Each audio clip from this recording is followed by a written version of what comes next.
Hey everyone, welcome. My name is Chris and Neil. I'll walk you through how to use the Sttark Label template. So let's dive right in.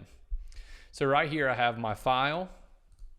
I have just a plain little sticker file, and then I have our template. This will be a 3x3. You can find this by going to stark.com/graphics, and you can download templates for stickers or cartons straight from the site, and it'll bring it into an SVG for you, make it super simple. Here's what I'm gonna do. I'm literally gonna take my file right here and make sure all my layers are unlocked.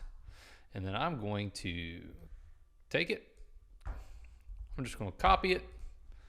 And then I'm going to paste it. Obviously, much larger file, and that's all right. I'm gonna take it all, and I'm going to scale it down. Make sure you're holding down Shift, bring it in.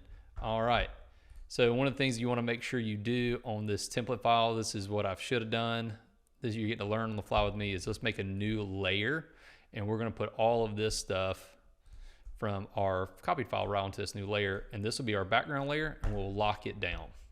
All right, so let's zoom back in. Get this out of the way. Let's make sure we got all of this.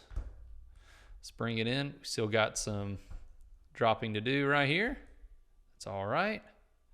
Again, make sure you're holding down Shift. So just real quick for you, just so you know, if you go back over to your layers, you can look and see the blue dotted line right here will be our safe zone. The red line will be our die line. That's just where it's going to cut.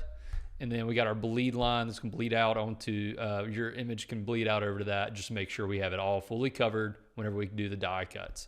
So that should be it for how to use the template. If you have any more questions, please reach out to us. Visit stark.com and hit the little chat button in the corner, and we'll be happy to answer any questions you have to make sure you have the best product possible.